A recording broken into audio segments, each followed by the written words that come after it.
All right, we are live. I've got Warhorse here. Thanks everybody for waiting in the chat there. Figured I'd do a live chat here on the channel. It's been a while since we've done one, and crazy times. We also have James Denton in the chat. Hello, James Denton. Um, so it's been we're in crazy times, and it's always good to get together and kind of discuss some things that we might be able to help each other out in this time. I always try to bring that back around the best we can. I know Warhorse, you and I have been around the MGTOW thing for a long time, and we're obviously way beyond all that now. That's history, but that's where it all started. And one of the most important, I think, aspects of what we need to, I think, or at least what I try to do is, make this channel something where they can be useful to other people and give advice that can help, because nowadays, especially, there's so much garbage out there that I've just turned it all off, and I get my information from such a small source now because you can't trust anything. And because of that, it's hard to get useful information. It's hard to actually get information that is tangible, that you can apply to things and make your life easier, and in, I guess, these days, make it where you can survive in case of something. So just as to to summarize that synopsis, and also welcoming more people into the chat here. Misanthropic Altruist is here. Like I said, James Denton, SFM, Chronic Blast, and Igor. Thanks everybody for joining. And there's 16 people watching. So we've got some topics today that we're going to go into that maybe might help some people out, and overall general topics that just might be of interest. So Warhorse, I'll let you take the mic there if there's anything you'd like to say before we kind of go into some of these topics, because I know that people here definitely are here to see you as well, so I'm sure they're curious what you've been up to. If they haven't forgotten me by now, just due to the fact that I don't do any more of the MGTOW stuff and whatever else. Like I said, we've moved beyond it by miles and miles. The whole deal. Oh, by the way, Dr. James Denton, how are you, buddy boy? Haven't seen you in a long time, but the link I gave you, you have to hit on the video or live button on Elements channel to get to this. So I didn't mention that. Anyway, yeah, I mean, after being on YouTube with all my crap for 9 years, I was talking to Felix Una about that this morning. I was here in YouTube before they Alphabet or whatever bought it out, and they changed everything. And everything that I did prior to that on the old YouTube channel got erased. It went into the ether. It was gone. So, after 10 years of being on YouTube and playing around in here, subjects and certain things tend to get old, especially with people you know, subverting it for their own, uh, money making or grifting, and we've had plenty of those in the past. So you tend to walk away in more ways than one, but um, you know. I think Messenger said it pretty good way back when, that once you start going into the monk mode, then you really can't go back into the standard MGTOW stuff. It's just like beating a dead horse, and you've heard it all, over and over and over again. Then you also catch the ones that are trying to make money off of it and everything else. So, yeah. Anyway, we're here to discuss something quite differently than um, Yeah, than and I just want to yeah. touch up on that too. YouTube now is a very thin veneer of what it used to be, of course, and it's all commercialized now. And I'm surprised. I actually had a strike on my channel recently, I think, where they took one of my videos down. So they're taking I've had a couple of videos been taken down as of recently, and this is the first time. This isn't as like a couple of days ago. I think it might have been a week or two ago. They took one of my videos down. I got to go back and see which one it was because that shows you how much I really give a shit. Right. um, but it's turning into it's going to be its own commercialized system. So I can't believe my channel is even still here, and the only reason I'm still even on doing this is for the very few people that are still left on here. Every now and then I like to come on here and just let people know that I'm still around, and that we're still trying to help whatever way we can. And when we have information we want to give to people, then we'll give it to you and see if that helps. But going back, yeah, we're here to discuss, like I said, some things that might help everybody out here. So I guess let's talk about Warhorse. You want to talk about home ownership, I guess, first. That's something I brought up, and I think Warhorse can. Did you bring it up, Warhorse, or did I bring it up? I believe you did. Okay, I can't Um, remember. So, but yeah, we're going to discuss some home ownership because I've been through it. Warhorse, obviously, you've been through it. You do a lot of videos or on your home improvement when you do little projects here and there and stuff.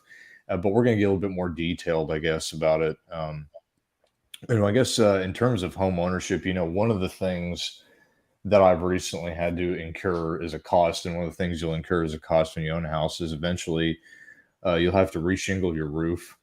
And I had to do that about 2 years ago. I think it was now. Yeah, it's coming up on 2 years, I believe. And my roof was basically in real bad shape. It was the original roof to the house. The house was built in 2001. And so it lasted, I guess that's about, at that point, about 20 years. Yeah, 20, 21, 22 years, roughly. Yeah. Um, and so it was done. The roof was leaking. I had shingles blown off my house. Um, and eventually it got so bad that and at the top of the roof where the shingles had blown over the years from bad wind and storm damage and all that kind of stuff, they started leaking through the ceiling because I can't go up there and look at that, and I hate heights, so fuck that. I'm not getting on the roof. And also it was really dangerous too because the actual texturing to the roof shingles were just it was completely gone. So when they had the inspector come out, because eventually it turned out to be an insurance claim and I didn't have to pay for it, thank God, because the cost of it, I'll get it here in a second, was extraordinary. But yeah, when they had the inspector come out, the first time that it happened, the inspector or the adjuster came out. And for those of you who don't know how this process works, if you ever want to file a claim on your home, let's say, for example, with your home insurance, and you want to get your roof redone, for example, they'll send out an adjuster to inspect the damage to see if it's worth whatever the cost may occur to fix your roof that they have to pay you as part of your homeowner's insurance. Well, anyways, the first guy that came out completely messed the estimate up, and he actually didn't go on the roof. So my claim was $800 at first, which is definitely not enough to cover a whole roof. So then they had this all took about 2.5 to 3 months before my roof got done. It took a long time. It was a pain in the ass. I had to be on the phone with the insurance company multiple times during the week. I had to go through 2 or 3 different people to get to one person. It was a pain in the ass. I also had to correspond with my neighbor who owns a company, his own roofing company, who did my house. And so all these people had to talk to get this done. It was quite a big of an ordeal because apparently a lot of people try to file claims for roof damage to get the roof done. So they don't want to really pay you out unless they have to. But in my case, the reason why I got the claim is because the shingles they don't make them anymore. So they couldn't do a patch job on it. And the roof was in such bad shape that it needed it anyway. So I got the roof covered. So long story short, um, the total cost, I think, to get my roof done, if I had to have to pay for it and do all the things they did a couple extra things interiorly. They fixed all the damage, of course. They did a little bit of repainting, but they ripped the whole roof off and redid everything. They put down ice melt felt tarp. They did ridge vent. all that stuff, it was $35,000. Wow. So the insurance covered that. But anyways, Warhorse, I'll not hog up too much of that airtime there on that tangent, but about my roof. But tell us a little bit about maybe some home ownership. Let's talk about improvements. What are some improvements that you think improve the value of a home? And the reason why I think it matters is because, especially now, like, it's so expensive to own a house. Like, if you're a young man out there and you want to buy a home, forget about it. You better make some good money because you're not going to be able to afford to pay it off ever. Well, okay. Look, first off, here, somebody made a point of, um, he recommended owning a 2 or 3 unit multi-unit so tenants pay the mortgage. MGTOW cowboy. Um, all right, look. I've been a landlord. I've rented out places, not duplexes or fourplex or anything like that, but independent other houses. And look, if you have the cojones to put up with the kind of people that rent, and look, I've rented before too, but usually you get the lowest of the low. People that don't give a crap about the place. They're going to be nasty when they move out, or if you have to kick them out. It's a pretty fair routine of getting the proper paperwork done. It takes time. In the meantime, you're losing money. They're also not taking care of your crap at all now, because they know they're going to get kicked out. So they get crazy. Um, if you allow children in, young children, you can guarantee there's going to be damage to a place. I had a woman and her boyfriend with a young 3-year-old or whatever, and the kid took a magic marker to the walls all through the place. And, and the place was, well, actually, it was like a trailer, on a big piece of property. And the trailer was, what do you call it, wallpapered. So this, in effect, really, and, magic marker, well, it was a, oh, what do you call them? The Sharpie, the ones you can't remove for clothing, permanent marker. They did it with Yeah. that, and that was a nightmare. So you have to have a certain type of personality to be a landlord, and then to go through that kind of thing, and you need enough money to do repairs, a lot of repairs, because these people don't give a crap. You know, your their air conditioning fan might be coming loose and hitting the damn coils, and they won't care until it completely fails. Then they'll call you. Now you've got to put a whole new unit in. Not cheap. And No, definitely now not. your mortgage isn't getting paid. So I just wanted to say that, keep that in the back of your mind.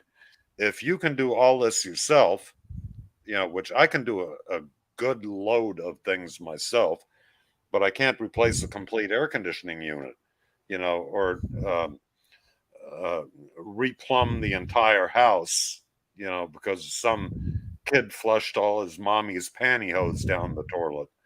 It, you know, I mean, yeah, you run into that kind of crap, because these people are, well, they're renters. There's a reason they rent. Now, that being said, of course, if you live in a big city, or you're renting because you move around a lot, or you're going to college or whatever, that's a little bit of a different story. Most people aren't that big of assholes, if you want. But let's move on from this and go as to home improvement. um, Look, if it depends on why you're improving the home. um, Element brought up the roof. That is one of the major improvements that you can do to bring up the look of the house, the uh, value of the house, and everything else. And 20 years is about what a shingle roof will last. That's the lifespan. Um, he got, or Element got lucky there with the insurance job and having a neighbor that's in the business to help. but you got to remember what state you live in. In Florida, they have uh, explicit, um, what do you want to call it? I know. Yeah, I know you were telling me about this when I was going through that process, and it was called. I think it had to be about hurricane or storm damage, Yeah, and it was any realistically, they've got uh, to where they're not liable for damn near shit on the roof. I mean, your roof, if you get damaged from the hurricane, your roof has to be in good shape to begin with. Okay. It can't be 20 years old or whatever. They prorate that, if you will, whatever. Um, the other thing is that any type of age, wear, leakage, anything like that, they will not cover in Florida. There's just, they got hammered here some years ago, and my homeowner's insurance tripled because of it, because so many people were claiming their roof because they had an old roof. So, hey, Igor. Anyway, you know, they they had to raise the rates and everything. And of course, then after the crap with the lockdowns and uh, Mr. Biden, which I'm almost choking on that name, but the economy went bad and they're losing their money, so it falls on you. And that's another thing to consider too when owning a house. Um, be very aware of what your property taxes cost, and by all means, stay out of any place that has an HOA. Uh, these places are nightmares. Okay, so that's a home improvement by itself if you don't have an HOA. um, one of my neighbors, they came from a neighborhood that was up the street from me, and it's on a golf course. mm, Um, and they had an HOA, and well, they came to move out here, so uh, every bit of money, like you said, you got to pay a fee to live there because that fee goes in, and everything has to look a certain way. They're Nazis out there. They want everything to be that's perfect. exactly what they are. My mother lived in one here in Florida. And I remember I was in the Air Force and I came home on leave and everything. And she was fighting with the HOA about her lawn. Now, my mother's a German neat freak, and everything has to be, every blade of grass has to be perfect or whatever. And I asked her what the hell's going on, and the lawn did look dried out and kind of, you know, crappy, not awful or anything, but you know, she said, we're in a watering restriction drought right now. In other words, you would get a big, hefty fine if you watered your lawn. But the HOA didn't give a shit about that. The lawn didn't look as good as what they wanted to look like. So they were fining her, even though the county and had the law that you are not allowed to water and you would get a hefty fine that way. So this is the kind of idiocy, and calling them Nazis is being generous, really. You know, um, it's something I would never want to do. I mean, I'm the kind of guy that has a car lift in my driveway. So obviously, you know, I'm not the type of personality that could live like that. The same goes for a lot of these townhomes that you get into. Uh, People were buying townhomes like crazy back when, probably in the uh, late 80s, 90s and stuff like that. Was And it was it they, a trend to buy one? Is that what it was, or yeah, was it well, it affordable? was, cheaper to buy one. They were nice. I mean, they were shoddily built here in Florida anyway. But you did have like a condominium type HOA thing going on there. and these places were falling apart quicker than it took them to build them. So that's not a real brilliant idea either. In Florida, basically, you want to buy a CBS, concrete brick and stucco type house. These will hold up better than anything else, with the high winds and hurricanes and occasional tornadoes we get. Um, the roof also has to be up to code and everything else. So all this stuff should be checked out before even looking into buying a house. But as far as once having a house and improving it, oh my God, there's so many things you can do. The first I would do, depending on how the house looks and everything, from the outside, if it doesn't look real great, is to clean up the yard, weeds and bushes and overgrown stuff like that, and then a paint job on the house to give it that fresh up look. Another improvement is on an older house, replacing the windows for double paned, vacuum sealed, more efficient windows. A lot of houses in Florida had the jalousie windows, which were basically, when you closed them, they were still open. you know. Oh, my So windows are terrible. My windows are so bad. The gaps are crazy. You know, I've had to yeah, kind of fix a couple of them because they got so bad. I had to do something. We were talking like one day in like one in my room. Um, the gap because the wood started warping, so it wouldn't hold. It started sagging. So one day I went in my room and this went on for like 2 or 3 weeks before I even noticed it. I was like, man, it's hot in here. It shouldn't be this hot in here. And I see light coming from the curtain because I usually keep the curtain closed. And there was about the window had fallen 2 feet from the top down. oh geez, Like, those, it was the kind of windows where, you can like pull the bottom up and then the top can also come down. right. It was like those, but I didn't even notice it for a while. I was like, holy shit. And it was just letting insects and all kind of shit in there. And I was like, oh my God, that was the fucking reason why it's so hot in here. So what I had to do is I had to take a piece of wood and wedge it up with a stick because windows are so expensive.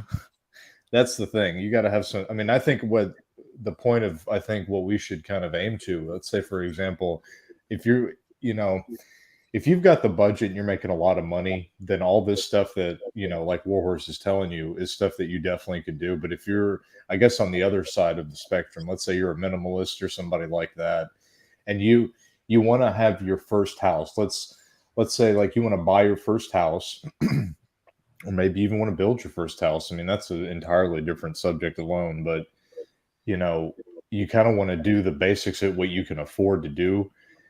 And like War's saying, if you have a really nice looking yard and that's all that you can afford to do at the moment as far as a home improvement, it will make your house look that so much better. A nice looking yard will dramatically improve the look of a house. It's curb appeal. And flower beds too.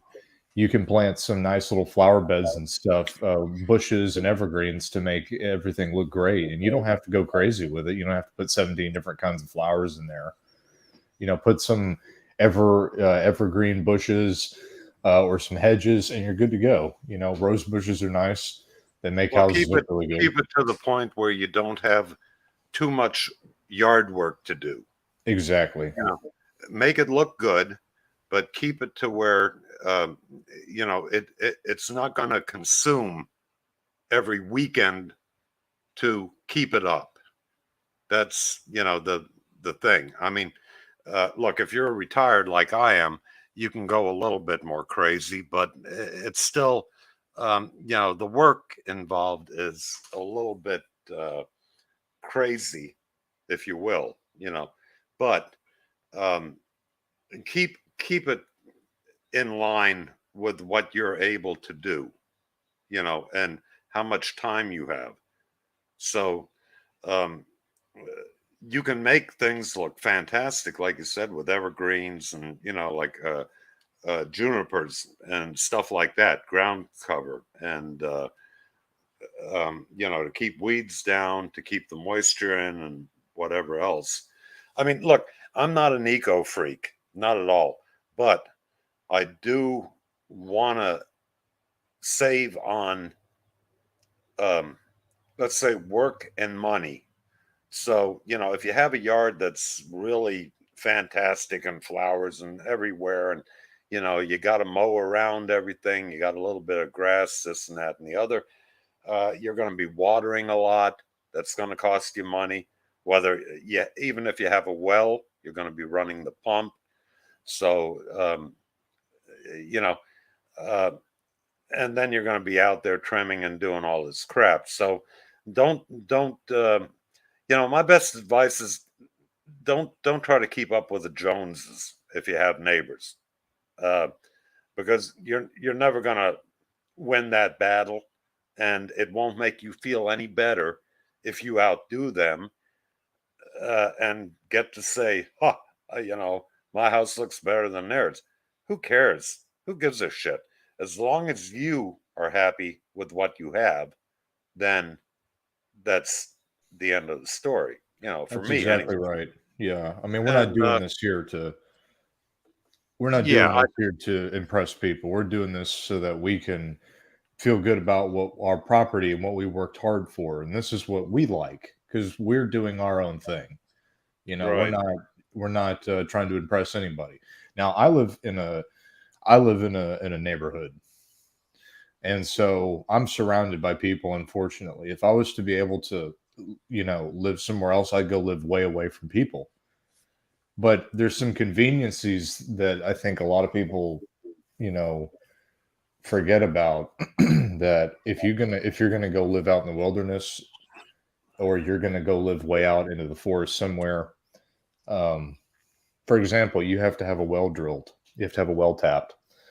And if that's something that you're thinking about building your own little place out in the woods, it's very expensive to get a well tapped because they have to Yeah. go out there and drill and find it, and sometimes they might not find anything where you want to be, and you might have to reconsider. Um, and at that point, you probably they'll send somebody out to see if they can, they'll look to see if the area has water in that area, but it's a lot of money to get. It's a lot of money that people don't think about, and then on top of that, you're out there by yourself. You know, Well, that also remember that if you got to drill a well and everything else, you're going to need to have a septic tank, and the soil needs to be the proper soil for a septic tank to work. And that's not always the case. You know, um, there may yeah, not be enough leaching for the leach field, and you may not even have the type of soil where you can run a good leach field. There may not be, you may be on boulders 2 feet under the soil. So all these things come in, and look, living that far off grid, you might as well just dig a hole with an outhouse and bring bottled water in. I don't think there's enough places to do that, but that's not really you know doable. And maybe in certain parts of the country.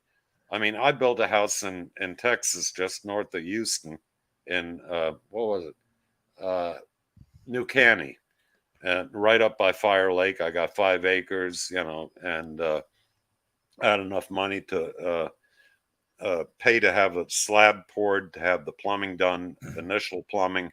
And then I went to the bank again. I got another loan on what I had already done. And then we started up with the walls, the well, and all this other crap. And then once I got that done, I had to go in for another loan. And, eventually you end up with a full house mortgage payment, but you're on 5 acres of land in the woods, on a nice little lake or whatever. Um, I think I stayed there for maybe a year and a half. you know, so but I sold it, and I made a little bit of money, not a lot. and it was a lot of work. It was a lot of hassle. So you got to always consider the money aspect, unless you're rich. I mean, look, if you have that kind of money, you don't give a fuck. You just uh, pay people to do the crap you want, and then you move in when they're done. Um, most of us don't have that luxury, and like, and again, we're talking about home improvement. You know, so we were on the windows, and look, I didn't mine. I replaced mine. My house was built in 1960, and yeah, I had the old jealousy type, the double pane wind out, windows. And I went to Lowe's, and after measuring everything up, I ordered the windows. Uh, Back then, I think it came in right around a grand or maybe a little bit over for the windows, and I did the work myself, and I hired a helper. So nowadays, obviously, that price isn't going to apply, but the windows were a great asset to my electric bill going down with air conditioning. Um, if you live in a place that you don't need air conditioning much, well, then you're going to need heat. You that's something. Insulation and windows and stuff like that are going to be your main improvement to keep the bills low, and also they increase the value of the house. And the newer windows will look better, no doubt about that. Yeah, they look really uh, good. New windows look great on brand new painted house. Oh man, with a new roof. Oh, it's oh great. yeah, I need a roof. I mean, right now, and the prices I've gotten, it's like, well, fuck it, I'll keep patching up with the few leaks I got, until I can afford that. um and at my age, it's like, look, if I put a new roof on this thing, I'll never get to see the advantage of uh, getting a return on it. You know, um, you got to come to grips with that at one point in time too. That you know, look, when you're younger, you've got a future, and you're thinking of staying in a place for the next 20, 30 years, maybe, which I don't think people do much anymore, but I don't know. I don't think Um, so. yeah, I don't I don't either. think they are able to. I think they have to move because either it's money or job related. Most of the time people do move. In their Yeah, life. I mean, look, the reason I went out to Houston, Texas, is during the late 70s, 80s, there was really no work here in Florida at all. And Houston was boom town. It was, man, work out the yin yang. So, yeah, we moved out there, my first wife and I. Um, so, you know, you think you're going to make a life there, but in a boom town, things grow so quickly, it really frightens the shit out of you, and after a while, you're like, I got to get out of here, because all I'm doing is working all the goddamn time, and that's the other thing. But, you know, uh, once you get done with the outside of the house, I think, the major improvements inside the house, of course, are always going to be your kitchen, your appliances, your bathrooms, and your flooring. Of course, uh, including a paint job indoors. If your walls are in good shape and everything, a paint job. And like somebody said here, sorry, but I don't remember who did, but you do that before you move in. It makes it easier to paint the inside of a house. Um, those are the things you're going to be working with primarily. Eventually, you will deal with things like plumbing, electrical, and again, that depends on the age of the house. You know, Yeah, I think one of I mean, the most. I'd say if you've got the money and you're a young guy and you're single and you want to buy yourself your first house, or you basically have two options. The first option is you can go and buy some land and build a house on the land. Your other option is you can go buy a house, maybe an older home, and fix it up. If the cost is worth it, of course, or buy a brand new house, which nowadays, and the whole reason why I wanted to bring this subject up is because of what's going on with home ownership in the world in the future, mainly because the housing costs are extraordinary. And really the only way that you and I work in a trade that I go into people's houses all day long. We go into really, really nice mansions and we go into really shitty trailers. We see everything. And the majority of the time, the people that can afford to live in these huge estates, we have some neighborhoods out here. They're like the exclusive private gated community neighborhoods. And we go in those neighborhoods all the time. And these houses are probably 4 or 5 thousand square feet each, and then bigger. And all the yards are perfect. It's an estate. I mean, it's like it's a private gated community, and they're mansions. They're huge. But you go in there, and my point being is that you got to ask yourself, well, how, I always used to ask myself, what are these people, all doctors and surgeons and lawyers? They just all live in the same neighborhood together, I guess, because this is how these people can afford to do this. And that's when I realized that, the people that can afford to buy these houses are married and they have two incomes coming into the house and both of them have good jobs. That's how they can afford to do this. Or they own their own business, or somebody has a lot of money, or they're rich, But you as a single man, unless you are a doctor or a surgeon or you're rich, you're not going to be able to afford a house like that because you're not going to plan on going and getting married. And that's the price they pay to have that. Because if they get divorced and lose it all, that's a big loss to take. That's a lot to gamble on, going that route. Not even including all the expenses that are going to be associated, because the bigger the house, the bigger the expenses. And that's how it is. Yeah. Not only that, but you got to remember that if you're a single guy, what the hell do you need 5,000 square feet for unless you're exactly. unless you're a lunatic egotist, that all you're trying to do is, try to get the pussy in and impress that or impress other people and shit. It doesn't really make you feel any better about this, huge house. And yeah, MGTOW Cowboy, 1,200 square feet is more than enough. I mean, my last house before I moved here, and this place is 950 square feet, and I've got more than enough room. Okay, not for all my tools and all my shit, but, living wise. But, my last house is 4,800 square feet. And for my wife and myself, that was, a lot. And that was on an acre of land. And it was all the yuppie yard, everything landscaped, and the big pool in the backyard. I think the pool was 35 by 18, 10 foot deep at one end with a diving board and all that shit. I mean, come on, for a fucking biker, that's kind of stupid. But my wife wanted a lot of it, right? So,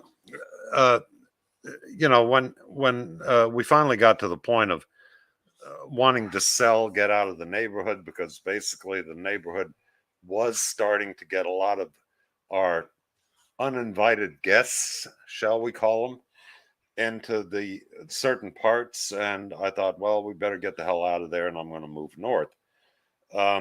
So we made a good profit on the place. I mean, a huge profit from what we bought it for. And I also had a business down there in Lake Worth. The house was in West Palm, and Lake Worth is right east of that little area. And, got rid of everything. And then I moved it all up here into this small place because I wanted to downsize. And I am perfectly happy with that. Since the wife has died, which was like 8 years ago now, I turned the place into kind of like a man cave, if you will. What makes me happy inside.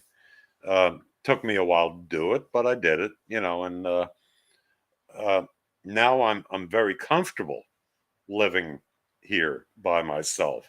So if you need a 5,000 square foot home for a single man, there's something going on and it ain't right. you know, Yeah, I uh, mean it's a lot. It's a lot. You don't need 7 bedrooms and 16 bathrooms. Okay, it's you're never going to use any of them, and if it breaks, and so how you can afford it. Usually, the people that can afford to do that are people that let's just say Warhorse are they're professional sports players. They're those types, yeah, and they blow all their money, and they're famous for about 5 minutes, and then they go bankrupt, and then they lose everything. We have some people in where I live that are professional sports players. I guess I went to a guy's house one time when I was at work. I kid you not, it was a mansion, and I walk in there, and the yard's kind of has weeds in it, and it looks like nobody has really been living there. Well, apparently it was a dude. His wife and his mother were living there.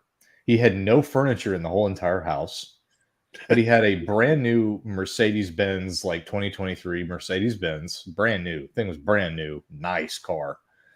It was like I don't know about you worked out, you would know exactly what it was, but I don't remember the model. But it was the new model. It was leather seats, nice car. I think it even had rims on it.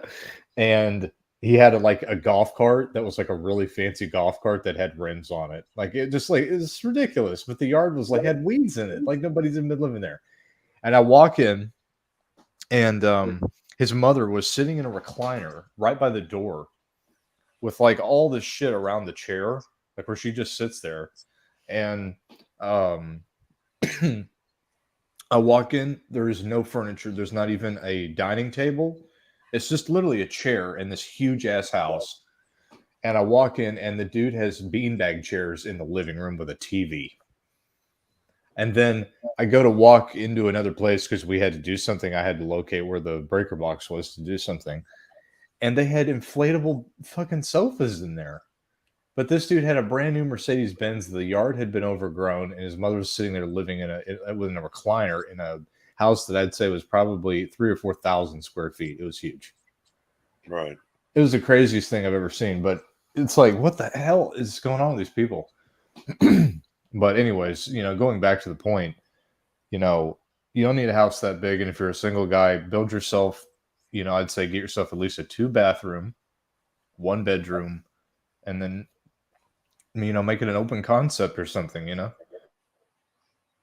Well, yeah, yeah. I mean, look, having two bathrooms is nice. I've got one here. My last house had two, obviously, but um, if you have a problem in one bathroom, you still have a backup. You're not going to be sitting out on a bucket in the yard. But Yeah. they, no, I mean, as far as house improvements go, basically, there's two schools of thought here. You're going to want to improve the house to make yourself happy, to make it livable, to make it right, to make it what you want, and that's it. All right, you're not concerned about other people. You're not into this whole ego impress people crap. Whatever. Then the other train of thought is you're looking to sell the house. You know, um, and you're improving it to get the most amount of money for what you've got and selling it. That also depends on what kind of neighborhood you're in. If you're in slum town, to put it nicely, uh, no amount of painting and yard work or anything else will help you. You might as well just take what you can get and get the hell out of Dodge. You know, but those are the two reasons really why you would do any type of home improvement. For me, it's always been along the lines of selfishness of what I need and what works the best for me. So that's basically the bottom line of home improvement to me.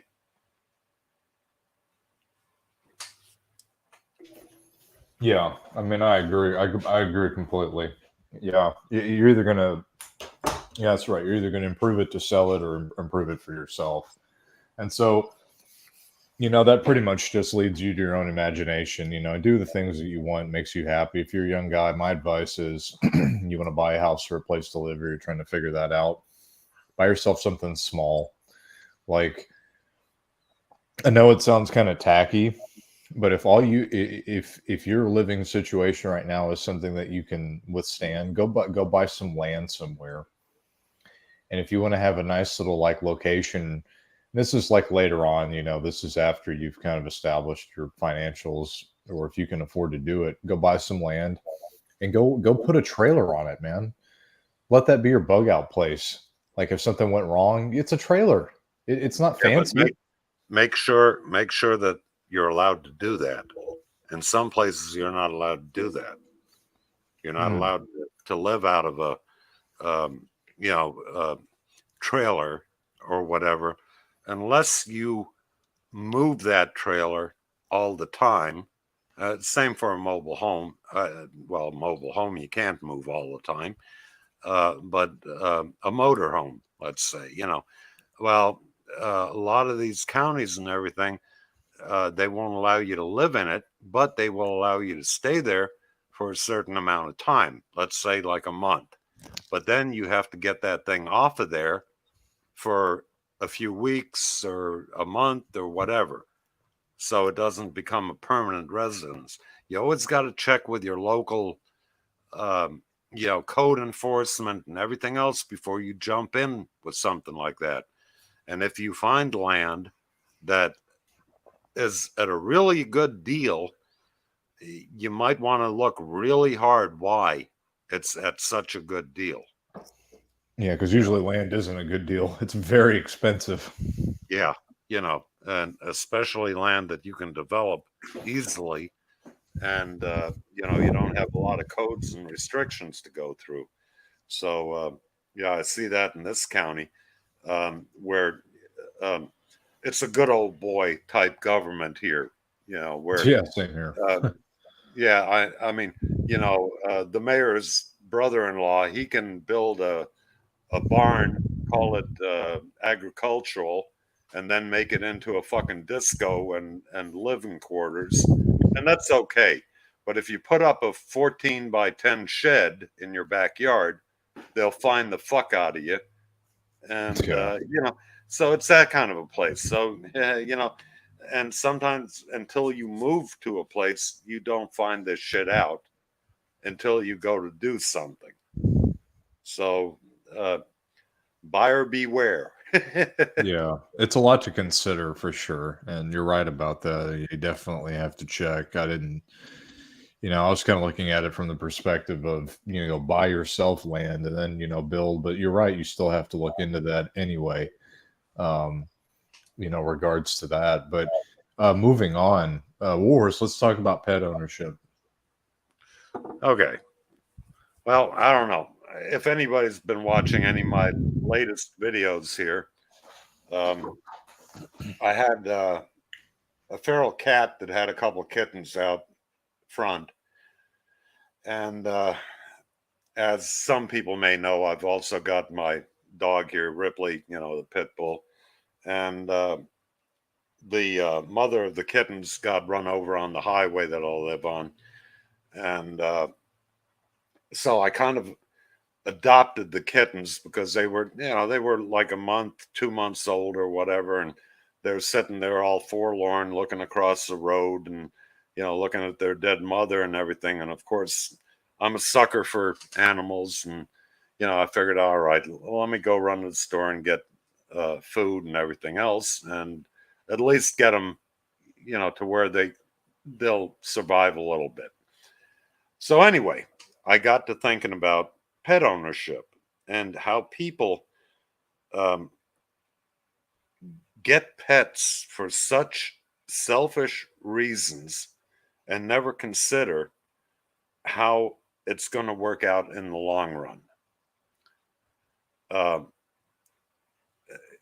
with me, I'm not a cat person, so I didn't want these cats to be pets.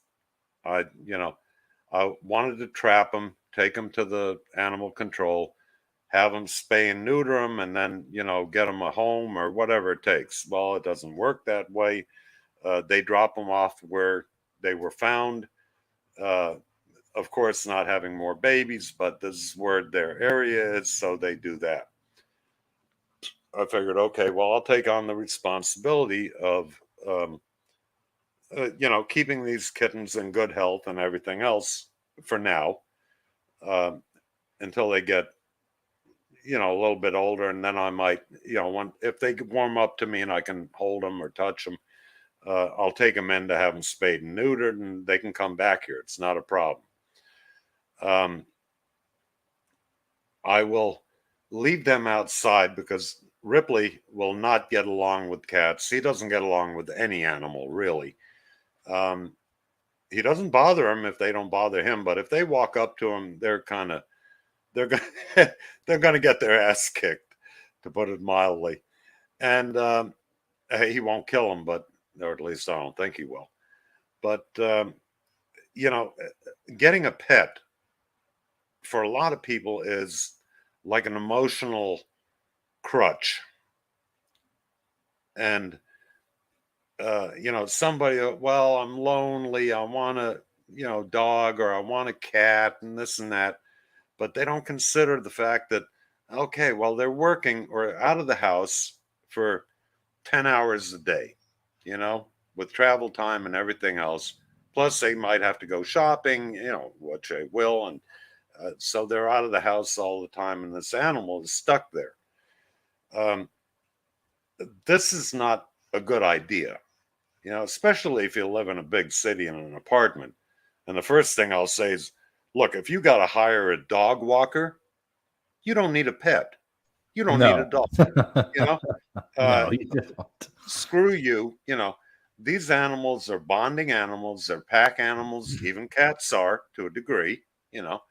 And people do this so selfishly without thinking about the needs and wants of a pet. Because dogs, even cats and everything else, they get depressed, man. They need that interaction with people. And, people don't consider. It's like my mother, a long time ago. I grew up with her to a degree, and I know her with her white carpets and spotless house. And my God, if there's, a curly hair in the bathroom, oh my God, get the bleach, and this and that. And she was telling me one day, she says, I'm kind of lonely. I'm thinking about getting a dog. And I told her, I said, you don't need a dog. You're the last person on earth to need a dog. I said, you didn't even need a child like me. You couldn't put up with my shit. And now, and she says, yeah, you're probably right. And I know I was, but people don't have somebody like me telling them the truth of no, because a dog brings in sand on their feet, they shed hair, they might scratch up your precious little floor, or they might jump on something, they might knock something down and everything else, and you're going to take it out on the animal. That's fucked up. They're just doing what is natural to them. So these are the kind of people that don't need a pet. If you can't take the responsibility and the time in the long haul, don't get a pet that looks cute as a puppy. And then, once it gets a little bit bigger and now it becomes, oh my God, I didn't think this and that. And you bring it to the shelter and it gets adopted. And by now it hasn't been trained. People don't take the time to train their animal. And then they wonder why the animal might get aggressive or unruly, or, you're not spending any time with it. It goes to the shelter, and all these bad habits go to the next person that adopts them.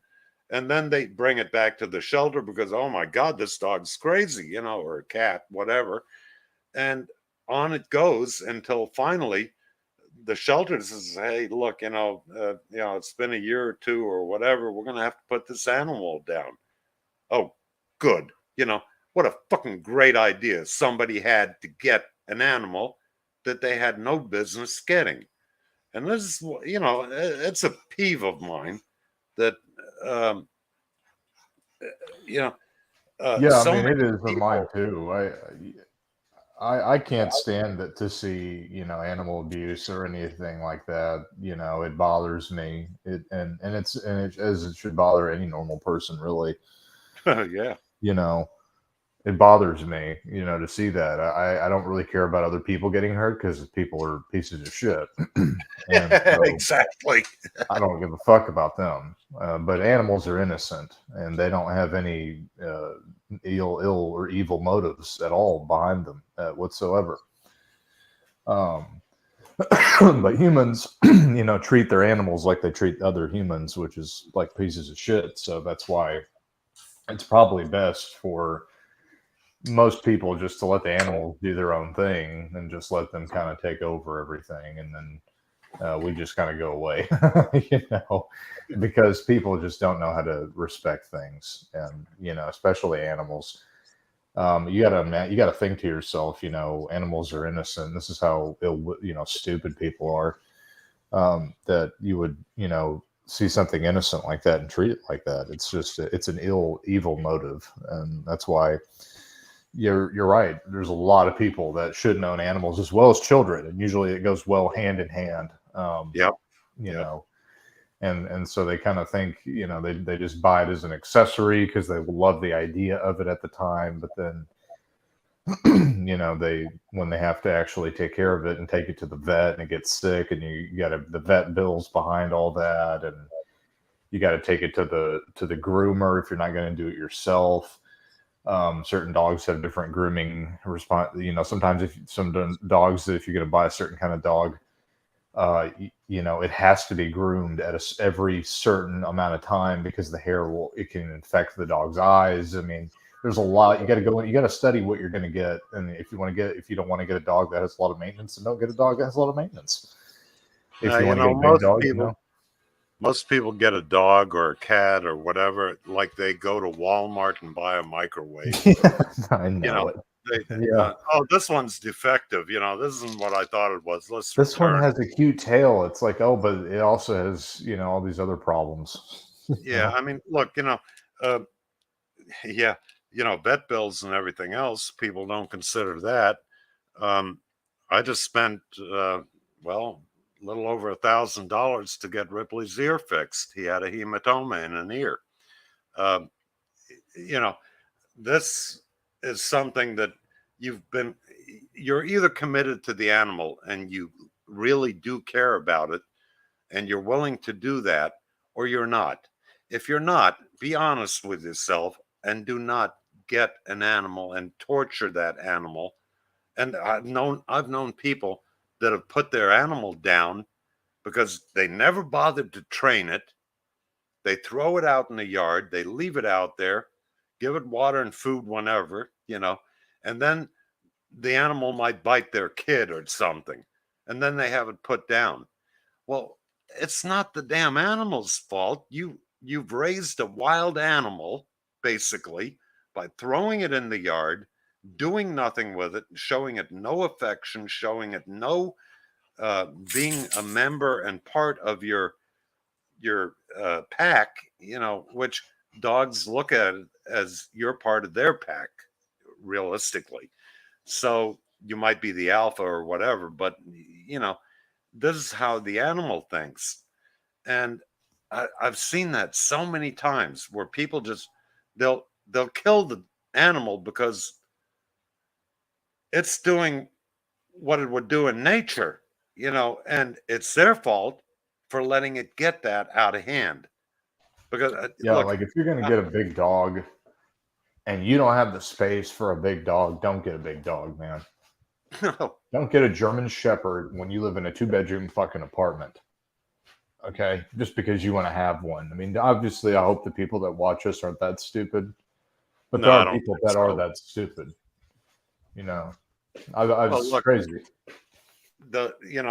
I've known a few people that have gotten Malamutes and Huskies in Florida, And I asked him, you know, are you, are you out of your mind? These are dogs that will sleep in 10 feet of snow and be Yeah, perfectly happy. And you're negative taking one of 20 these degree dogs weather. in 115-degree summer weather in Florida. What the? I swear to God, I want to explode sometimes.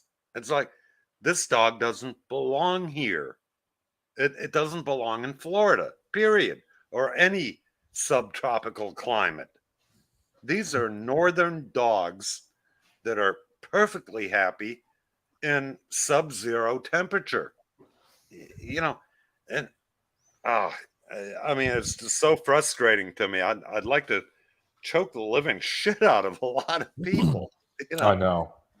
that, Yeah, German Shepherds. Igor said I had a German Shepherd that loved me immensely before it passed away of old age. Yeah, German Shepherds are very good dogs. They're very good with children.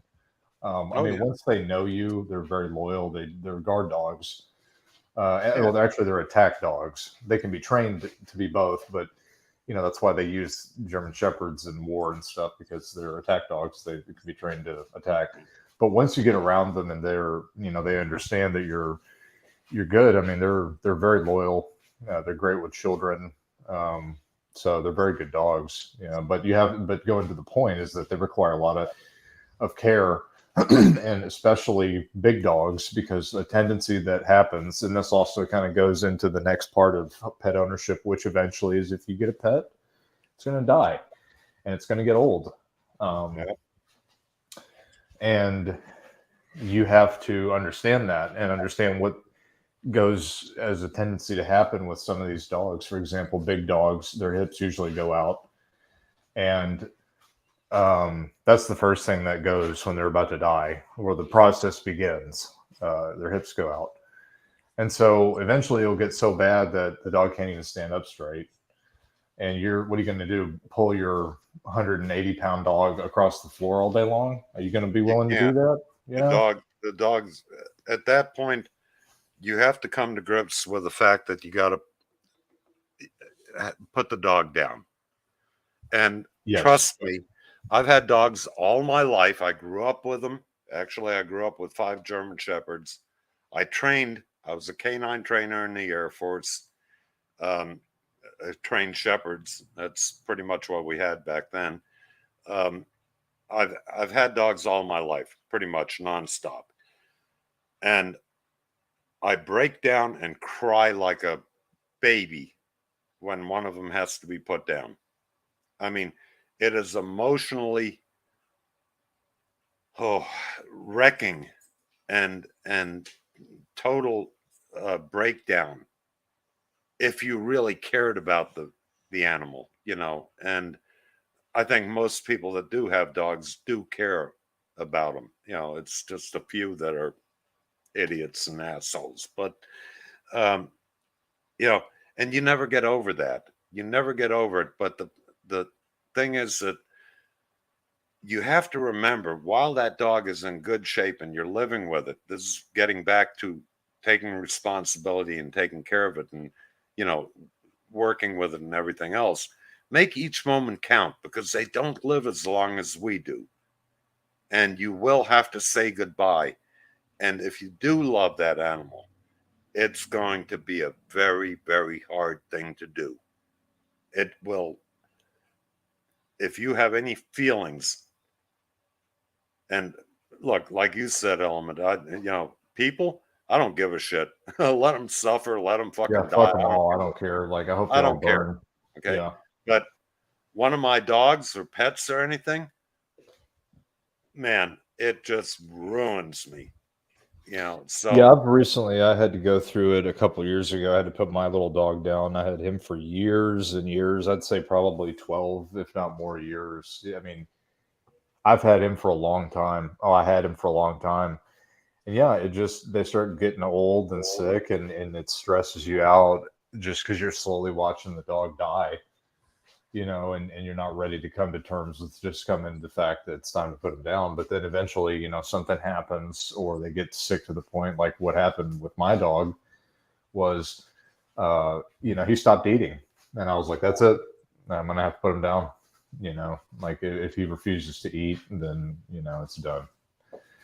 And you're absolutely right. It was extremely tough. It's the hardest thing you'll ever have to do in your life, but you get through it, and you realize that the animal, it's not suffering anymore. And it's better to put the animal down so that they're not suffering anymore, just for your own guilt, just for your own want to have the animal around. It's not right. But And they're sick. It's that's done. also a juggling act of um, making yourself come to grips with it. You've done the right thing. People tell you, but it doesn't feel like it. It just doesn't feel like it. And it's you know, yes, you have to come to reality, but goddamn, I don't know. You can't put it into words. You have to go through it, and it's one of those things. When Joey died, and I think a lot of people that used to watch my older videos, half of which I've taken down because they were giving me strikes on a lot of shit. So, but Joey was in them and everything else. And when his hips went out and I had to put him down and everything else, I was, I mean, I sat and cried in the car for 15 fucking minutes before I could even move out of the Yeah, I parking know. I you was know, the same way. I was just and, like, oh my God. um, and I'm not a, I mean, I've been through a lot in life, a lot of hardship, a lot of tough stuff, bike clubs and you name it, really crazy shit. But that will, put an end to me and ruin me. And I swore that I, I, I said, you know what? I can't get another dog. I can't go through this again. And I kind of turned into an asshole, because I just couldn't let it go. And a couple of people at the one watering hole I go to, the owner, Gail and stuff like that, she was like, God Almighty, man, you need to get out of this. And I'm like, I can't. I'm just pissed. And it was about a month after that she showed me her little smartphone thing, and there was an animal control or group that they hard to place dogs. They work with them, and she showed me a picture of Ripley here, and gave the write up and everything, and I was like, oh fuck, I can't leave him. Because three Yeah. people have returned him. He's been in a shelter for over a year. He's a good dog and everything. Yes, he's got an eye problem and he's got certain little medical things. And I said, no, fuck it. Let me call him up. Let me go, see him and everything else. And uh, I went in, saw him, and they said, well, if you can't get on with him because he's breaking out, and I did videos on that back then where he chewed up the door handle, he tore through, all kinds of crap around here, and we've worked that out. He's perfect now, because I work with him. I took time to work with him, and the woman says, yeah, well, yeah, if you don't like him, you can return him. And that's when it came to me. It's like, I'm not buying a frying pan from Walmart here. This is an animal. And I said, once I commit to something, I stick with it. And when I say that, I mean it, and most people don't. They're, oh, yeah, I'll work it out, and then a couple months later, it's like, oh, I can't deal with this. Now, bullshit. But then again, I know a lot more about dogs in particular and how much time something might take, and that it will eventually work out. I've only ever had two dogs that I could not do anything with. And one of them was a white German Shepherd that some idiot was feeding gunpowder to. And Wow. that dog was so vicious that you'd rather play with a pack of wolves than that dog. I could not do anything with him. He had to be put down. I mean, whew. And then I had a Doberman at one time, and that dog was just he was just retarded. I mean, he just, no other way to put it. But somebody else took him and said, yeah, they had a big farm and everything. He can run and do whatever he wants. And I said, oh, great. But that's 2 dogs out of the hundreds I've had and trained, So, yeah, I don't give up on shit, believe me. But people don't take that attitude. And if you're not willing to take that attitude, don't even get into it. Don't get don't get a pet. It's work. Don't get a pet because you're lonely. Because who knows, in about 3-4 months from now, you might find that guy or girl that all of a sudden has all your attention. And now guess who's lonely? That pet you got because you were lonely. Now, well, the media definitely plays a huge fucking part in that crap because they go on TikTok and they see all the cutesy butsy animals and they want to have one just because it's cutesy, and then they, it's ridiculous. I mean, people are sick, and that's why we're in the state that we're in. And that's, people think you treat animals like this. That's how they treat their kids too. A lot of people, low class people, do for sure. And it's a problem. And this is why you have all these other issues in life and violence and all the gang shit, and sure, it all stems from how people treat each other and all that. And so, we're absolutely, as far as the subject of pet ownership, it goes both ways. And, I mean, a long time ago, there was something about some gang initiation somewhere. I don't know where, Chicago or some shithole like that, where the gang initiation, they took a puppy and put it on a red hot charcoal grill. Can you imagine that? What kind of fucking piece of shit would do that? I would kill that person or people without even thinking twice. Oh, I would I'd too. walk away feeling good. Yeah, I would too. I would have, no problem killing that type of person. And I can't even tell you the kind of things, with the kind of twisted things that I do to somebody like that. Yeah, they deserve it. They deserve to be in hell for what they've done, and I'm going to bring it to them. Believe me, I will. If I had the ability to do that, it would be ungodly. I mean, because they deserve it. It's people that do that are twisted. Those are the kind of people that become serial killers because there's something in their brain, and it's way beyond that. I kind of attribute it more to demonic activity more than anything, but that's the spiritual way of looking at it, I guess. The physical way is that they're just pieces of shit and they need to be put down regardless. So, but you're absolutely right about that. That's pretty sick.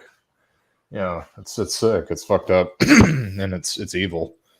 And people like that, those are the kind of people that kill other people with no issue. And the only way to deal with people like that, you can't just put somebody like that in jail because they're not going to feel guilty about it. They don't have that in them to feel guilty about it if they keep doing it. And if you're willing to do something like that, you're not going to feel guilty about being in jail. So you just have to get rid of people like that. You're going to feel right at home there. Oh yeah, absolutely. I mean, yeah. So, anyways, I mean, if you're gonna get a pet, we went down a deep rabbit hole here. If you're gonna get a pet, make sure you can take care of it. Another thing that goes into pet ownership and stuff like that is just dealing with work itself. And this is something I wanted to talk about a little bit. Is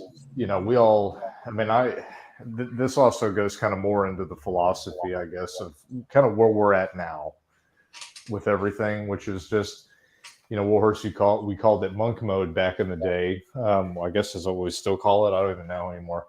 But, Right.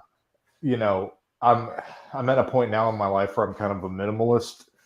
I like stuff like we were talking about home ownership earlier.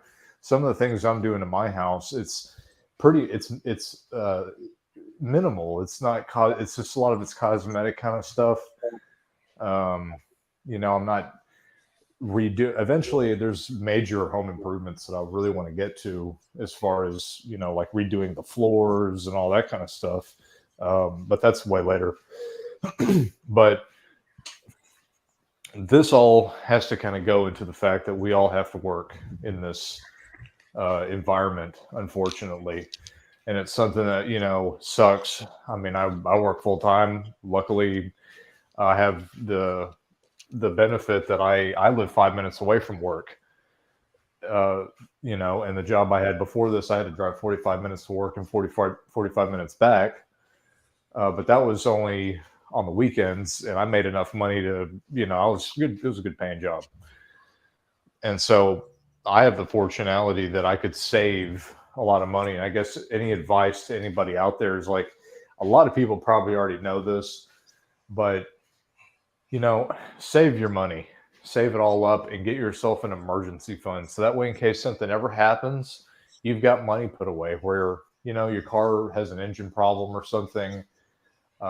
Luckily, hopefully you've been taken care of. It doesn't have that problem, but, you know, something happens and you need to have cash. Save all your money so that way you don't have to worry about it, or you get laid off on your job. You know, people call it different things.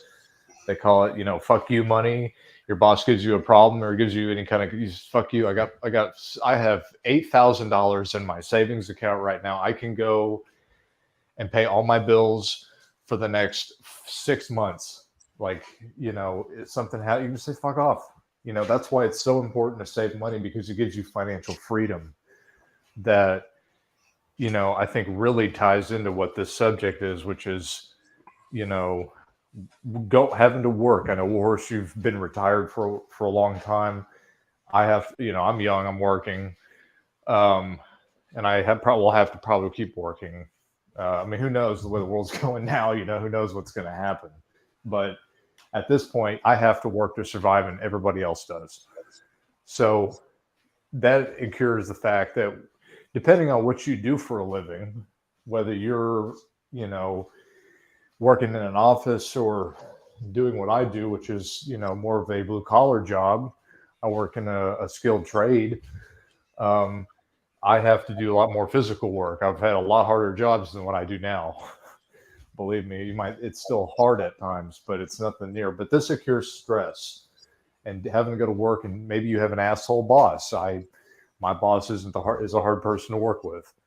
And, you know, so these are all things that eventually start building up.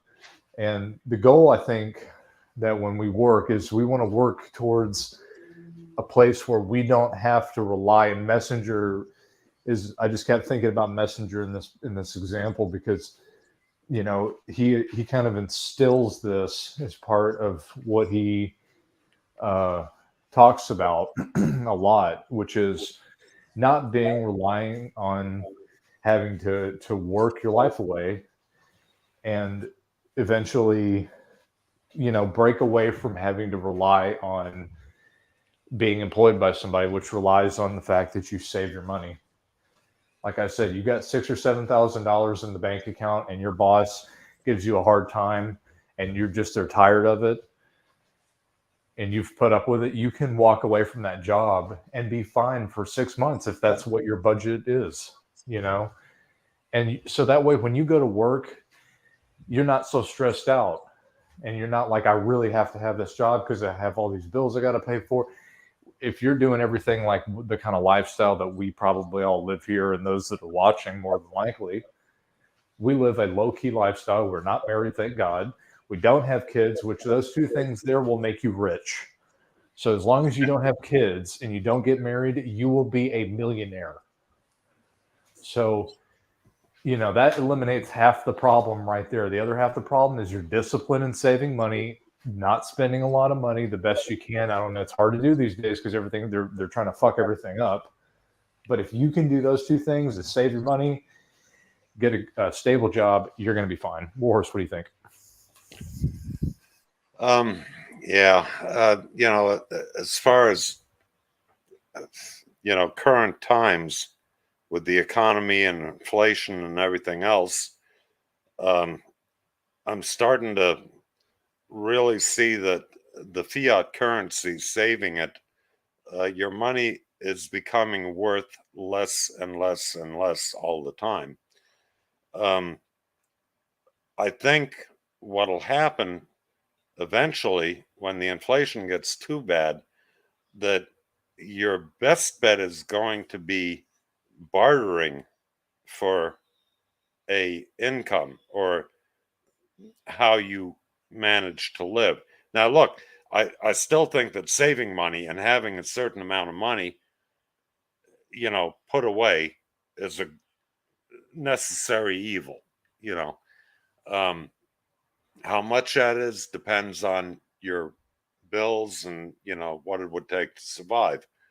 Minimalistic, that is, without having any expenses of going and flaunting money or going out, for dinners and stuff like that.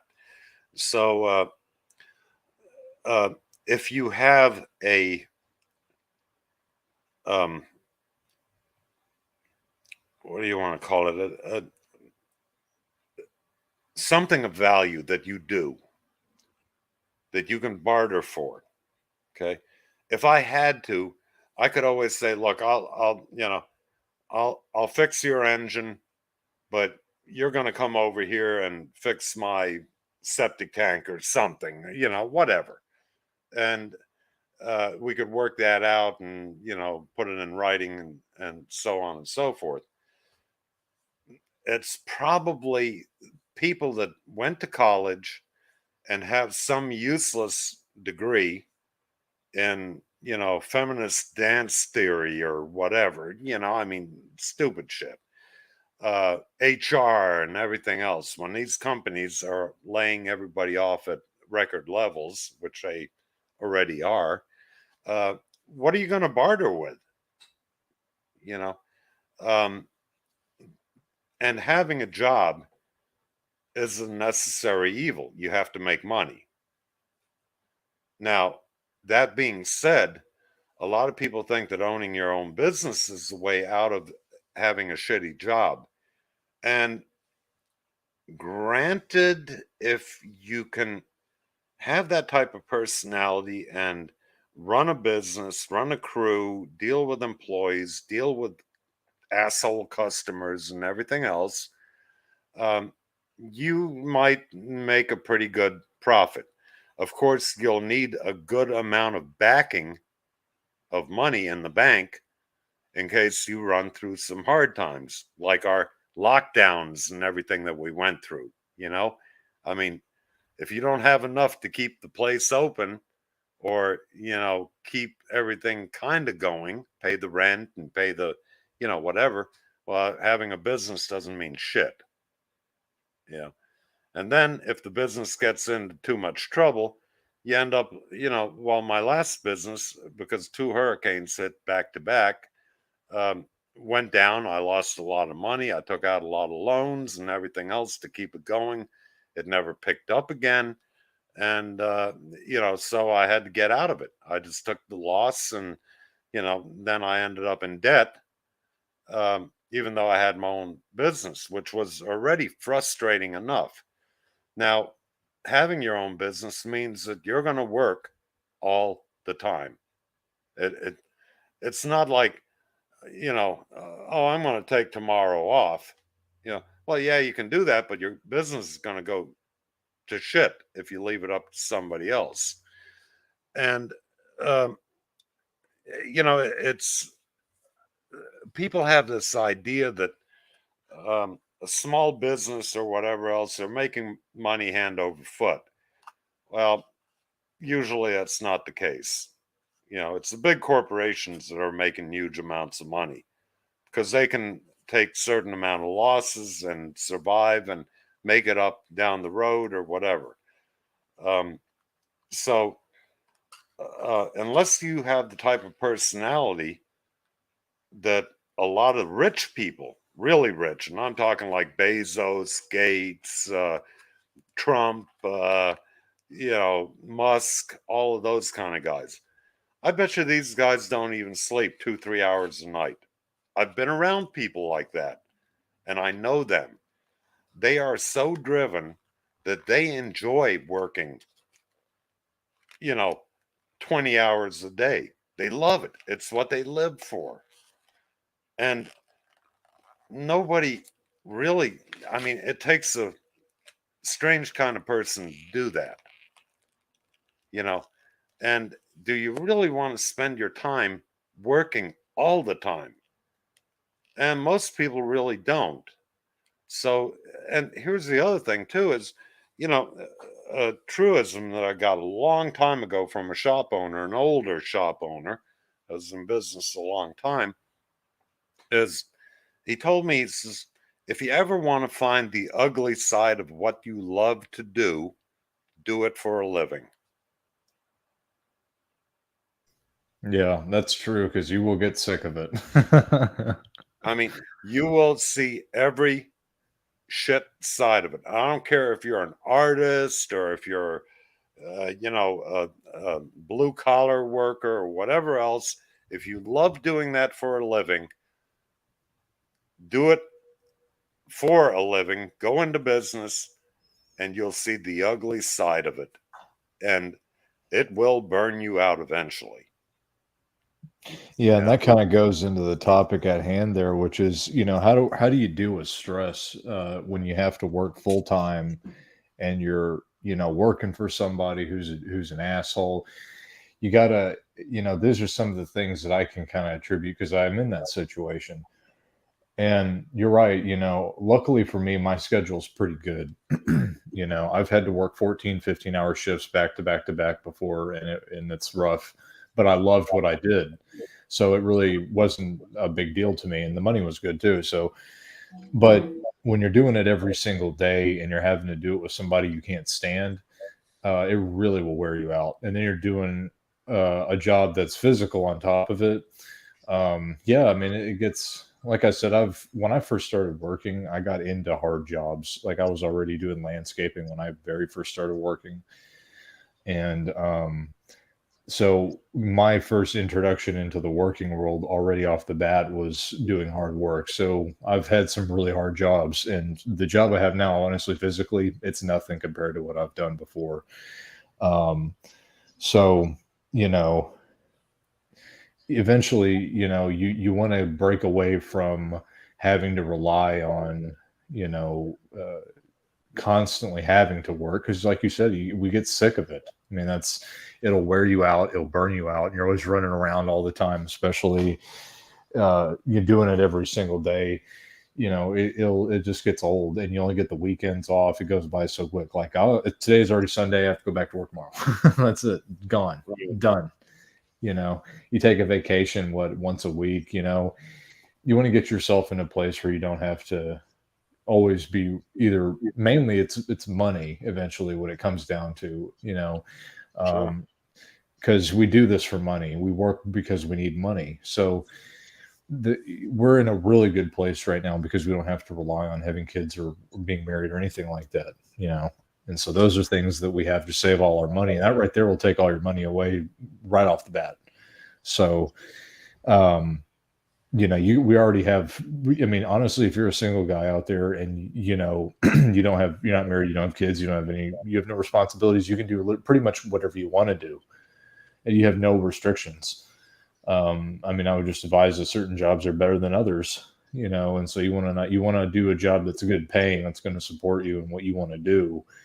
But, you also don't want to do a job that doesn't pay enough just because you can do it and it's easy, so there has to be an understanding that you're going to have to work hard for what you want to do.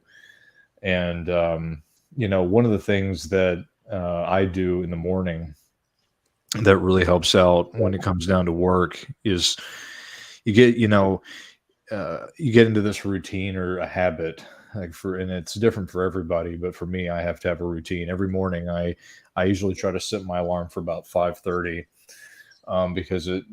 but I actually don't get up until about 6, because for me, it takes me a while to get up. I hate getting up in the morning. I always have.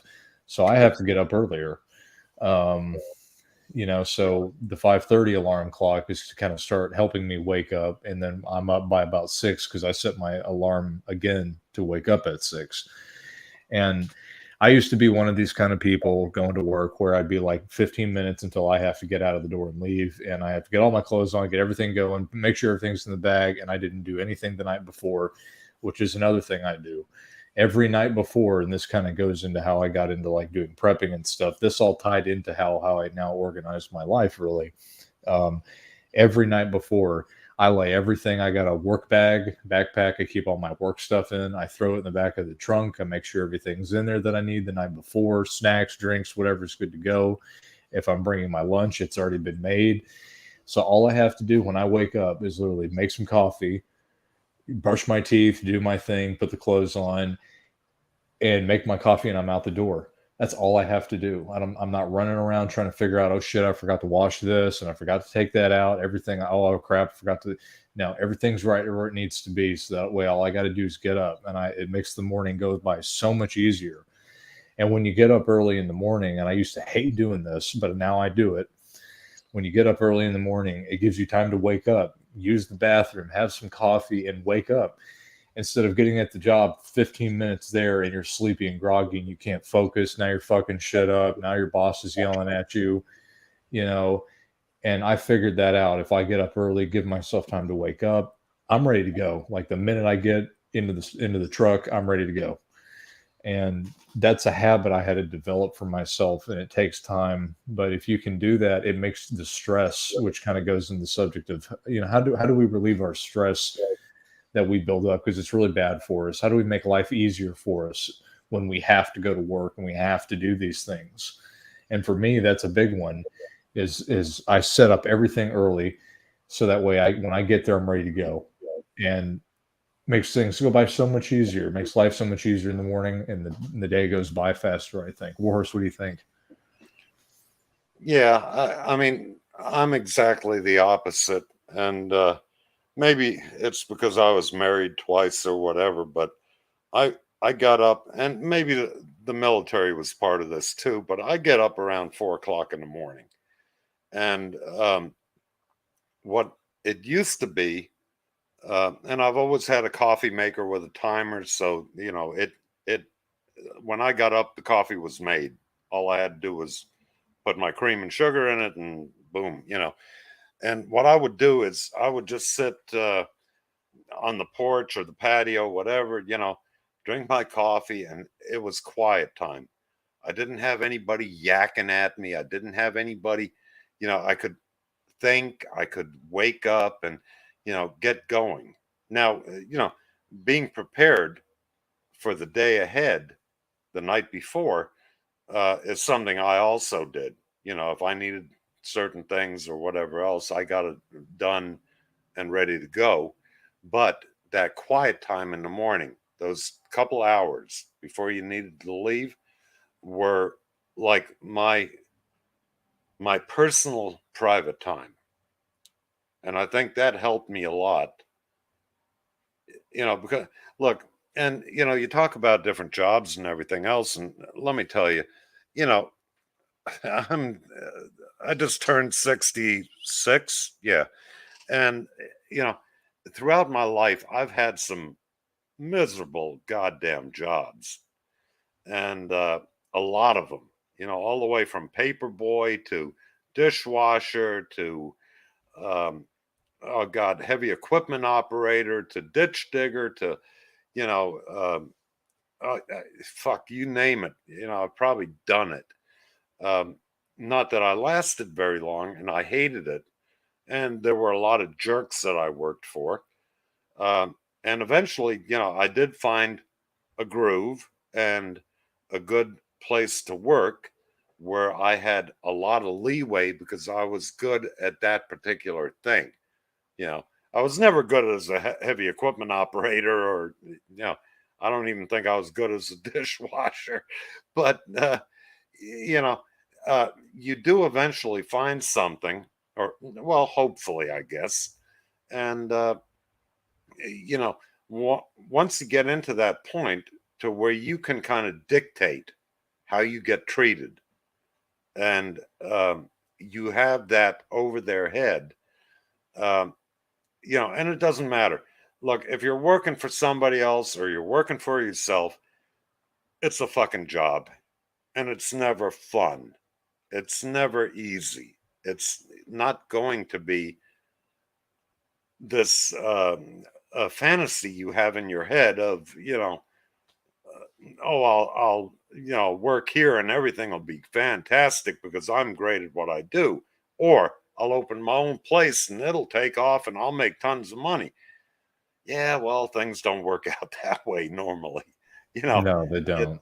They it's don't. it's one in a billion that, or whatever, that do. Yeah.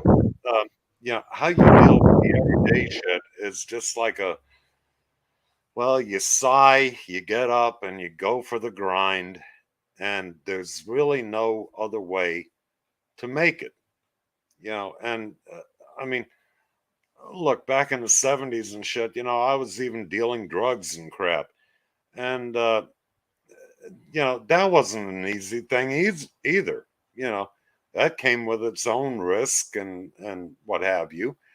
Um, you know, there's just no get out of jail card free type thing when it comes to making a living. There's always going to be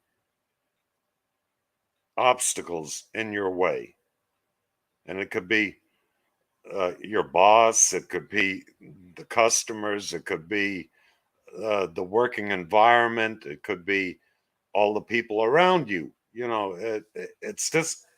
It's never ending. I mean, if you're looking for that special magical thing, you're more than likely not going to find it. Yeah, you're not. Yeah, and I agree with that because all jobs I've ever had have always been there's always been something about it that sucks. That's why they pay you for it. Yeah, You yeah. know. That's why they call it a job. Yeah. It's work. And there's no, I mean, a lot of women, I see them, secretaries and shit like that, or, whatever, then they skate along, they get the pass and everything else. And the more they bitch and whine and complain, the more they get, the pass. And, especially if they look good or whatever. That for men doesn't happen, or very rarely, you know. Uh, it's just not a reality, and to expect it, um, you know, it's unrealistic. So basically, yeah, try to find the best groove you can get into, something that you can live with, and then try to stick with it as long as possible until you move on, because eventually you have to. It's always, nothing is permanent. It's always the next thing, the next, the next. And, even retirement, you have all this shit going through your head of what you're going to do when you retire. And, you're going to do this, that, and the other, and, all this crap. Well, by the time you get there, you find out that, Jesus Christ, man, this shit's kind of boring. This is getting old. I've done this like 50 times now in a month. And yeah, screw that, and whatever. And, I think the best thing to do during your working career is to have a divorce from your job when you leave there. In other words, have a hobby, do something that takes your mind completely off of your working environment. Like with me, at a certain point when I was working for Benz, um, I started up again with my HO train set, and I went wild. I mean, I built a train set like holy shit, you know, and I got so immersed in it that everything else seemed secondary. I mean, my marriage, my house, everything. It was like, fuck it, I'm into this I gotta love it shit. when you get into those kind of little things, when you kind of find something that really you get into like you used to when you were a kid. Right. It gets you really into it. It just helps you escape everything, and I completely agree with that. You got to find something to help you get away from work. Well, this Otherwise, you'll train go set crazy. was, not like a kid, because now you can afford the good shit. You can afford the expensive, cars and engines and landscaping and all the shit that goes with it. So, it's like, holy shit, and you're, it involves so many different types of hobbies within the hobby, and it takes you away from your daily um, grind. The fuck work. I'm going home and I'm going to lay some track, or I'm going to plant some trees, or build a mountain, or whatever. I mean, it's like, wow, you just take a 180 from work, and I think that is what a lot of people need to find to get out of that humdrum, depressive, fucking stupid shit of everyday grind. And once you find that, okay, you spend quite a bit of money on it, maybe, or whatever it is. And everybody's different. Some people, they like to go fishing, and they'll go fishing every chance they get. Perfect. That's great. Whatever it takes, even if it's riding a bicycle or whatever. In my case, it was the train thing, and well, the drag cars and all that kind of shit, and the motorcycles. But anyway, it's just you got to get out of the grind that is your daily job, mentally speaking. And the next day you go back in, and you know what you're into, and all right, fuck, deal with it. If you get pissed off during the day, so what? Get a little pissed off, you stay angry, you go home, and then you go out and do your thing. It's like, okay, that'll work.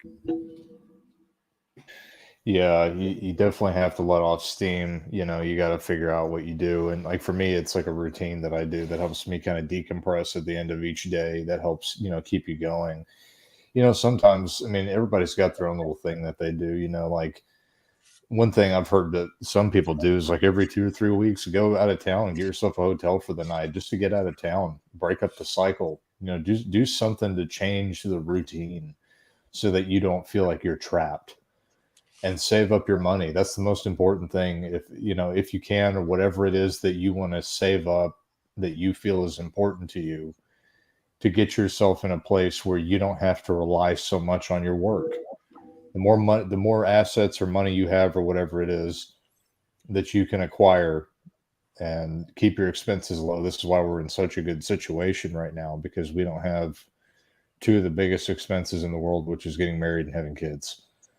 Yeah. Well, If you marriage, don't, with when my wife passed away, um, I was getting, yeah, I was retired at that point, and I had savings in the bank and everything, and I was just starting to get Social Security, and you know, all of a sudden I found myself having disposable income, if you will. I'm like, well, this is weird. I'm making a lot less money, because I used to make about six figures, between the two businesses and everything else. I was making six figures a year, and living pretty high on the hog, but I never really had what we call fuck you money. Um, but all of a sudden she passes away, and a few months later I noticed, hey, I got fuck you money, you know, and then you put two and two together and you're like, oh yeah, I, you know, I will not be dating or marrying or anything else again. And I never had any kids, so that one was no brainer anyway. But the wife, she spent more money than and the shit that I had to get rid of in the house. There were clothes in the closet with the tag still on them, brand new shoes that have never been walked in. Uh, Holy crap. all this shit, you know, and I'm donating it and I'm thinking, God damn, what did all this cost? I wasn't paying attention. I was busy making money. You know, it's stupid. Men are stupid, including me, you know. But when you get to this point and you look back, you're like, holy fuck, why didn't I see that? It was just, you know, and I'm still in pretty good shape, even though everything has gone up like crazy, and I don't do anything for any kind of side money. I just, I'm very good at what I spend, and I I don't do without. I mean, I'm not eating filet mignon and live Maine lobster every night or at all, pretty much. But you know, I'm I'm doing good. Yeah, we And have the money. I mean, once you have the money that you can, or the ability to not have these big expenses, you can do whatever you want. Not having kids and getting married, dude. I will never, like, I have a friend of mine. He just got married. This is on his second marriage. Oh my god, I gotta explain this. This is just gonna. I gotta explain this. Okay, so I got a buddy. Known him. I used to work with him. We're good friends. And anyways, he's been married once, and now he's on his second marriage. Right? He got a really good paying job. Okay, and started making some good money. The very first thing he did, went out and bought a house. Then he got married. Now his wife wants to have kids with him. And he's getting overweight because his wife's feeding him all this food. And he's got this good paying job, just bought a house. And now they want to have kids. Like, dude, your life is going to be over. Like, I will never see you again, probably. If you have a kid, it's over. Because once your friends have kids, dudes, you're never going to go back and see them ever again. Because their life from that point forward is going to be inundated with kids. And I just kept thinking to myself all the things I would have done if I was in that situation. Like, I would have just been like, man, if I was making that kind of money, the very first thing I'd do is I'd just save all of it up. And then if I want to buy a house, then I would, put all that money down on a house and not have any mortgage. And it'd be great. But don't get married and have kids, man. Bad idea. You'll lose everything. A lot of women have kids to anchor you down, to capture you, to put you in that cage, because you see a lot of these mothers and shit, and you can tell they don't give a fuck about their kids, but it's a way to keep a man on the leash and healing. Yeah, and it does, because we all have known this. We going back in time. With me, I look, I never wanted kids. Because I never wanted to bring a kid into this fucked up world. I never wanted a kid to go through what I had to go through. So with me, it was a intentional decision never to have children. So, and luckily for me, both of my wives had hysterectomies. They couldn't have children again, and both of them had children prior marriages to me. But I mean, I had a lot of other broads. I was single life and doing the whole 9 yards and everything, but I always made sure I didn't get anybody pregnant. If I did, I don't know about it, but I intentionally never wanted children, and nobody could ever talk me into that kind of shit. Because I'd already made my mind up. By the time I was a teenager, I think that no, I'm not having any kids. I don't give a fuck. There's nothing worth it to bring a child into this fucked up world. And that's just the way, and I still look at it that way. People are like, oh, congratulations, you're having a baby, and I'm sitting there going, yeah, you dumb fuck. That kid's going to be a happy camper in this goddamn mess. Look at what's going on out there. Kid's going to grow up to be some, tranny or It's gonna grow up to be a tranny. Yeah, that's the new way it is now. You know, I mean, some pink and purple haired idiot, and you know, what the fuck are you talking about, man? You want to bring a kid up like that? You're going to send them to public school where they get indoctrinated, they get brainwashed, and then you think sending them to college, and I don't give a fuck what college it is. Send them to Yale, Harvard. They're worse than half of the local colleges.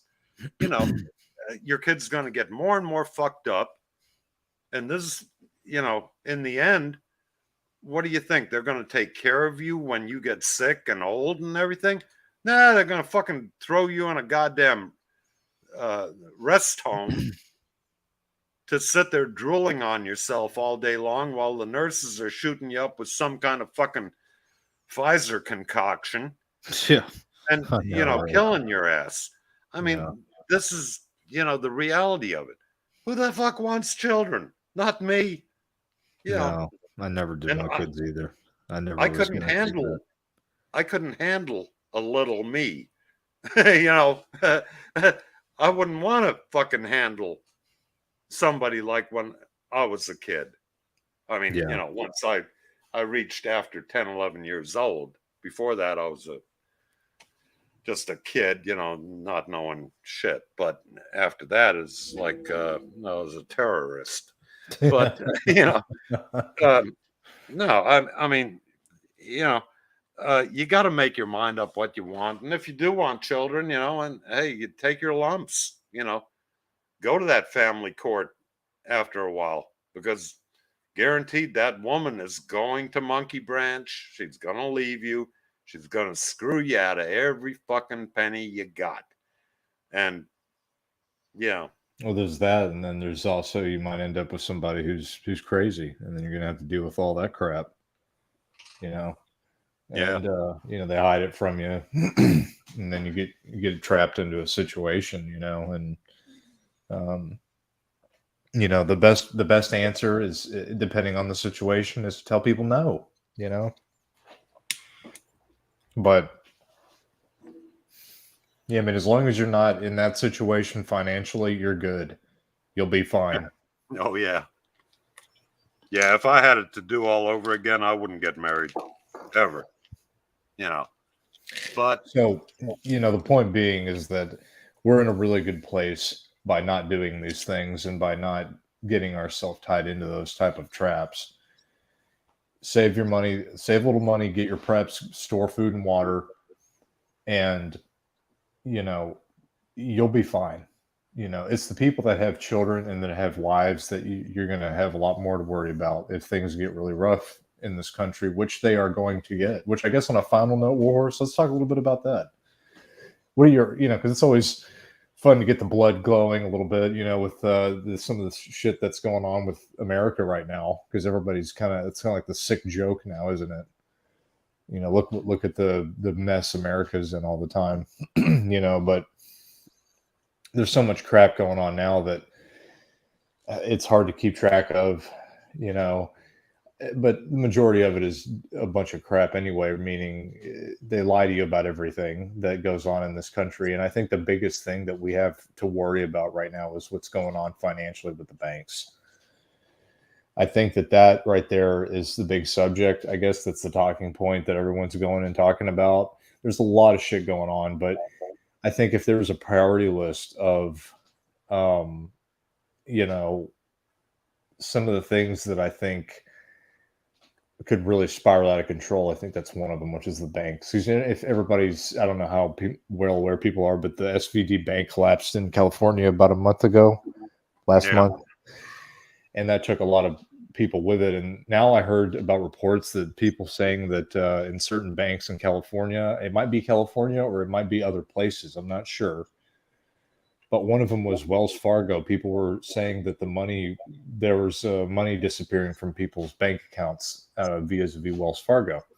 yeah, it was. So I don't know much about that. Can you attest to that, Warhorse, where that was going on? Is that California? Do you know?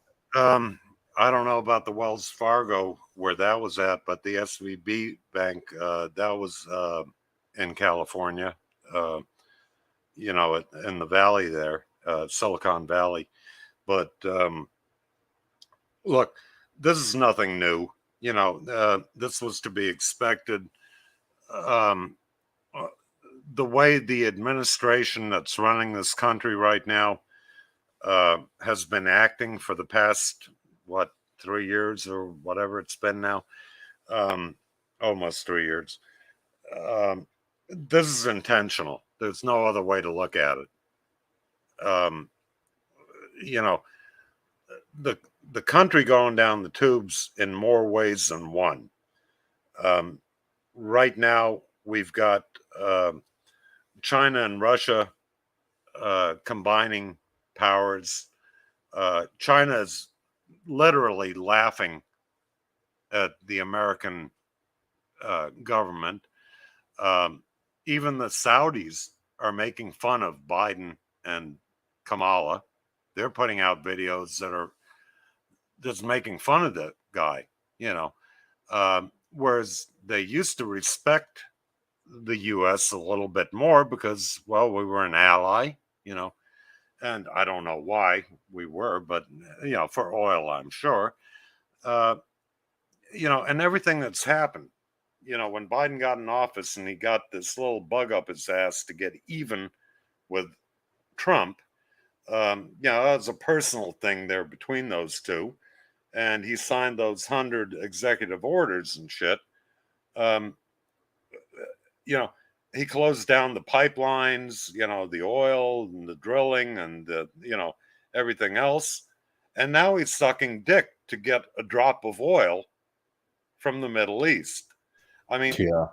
you know, Yeah. this is what being a Billy badass without having any backing gets you. And unfortunately, it's taking the rest of us down. Look at our military. It's okay to be, you know, bottom surgery and all this and that, you know, and, you know, wear women's clothing, and you can't insult anybody, even in basic training.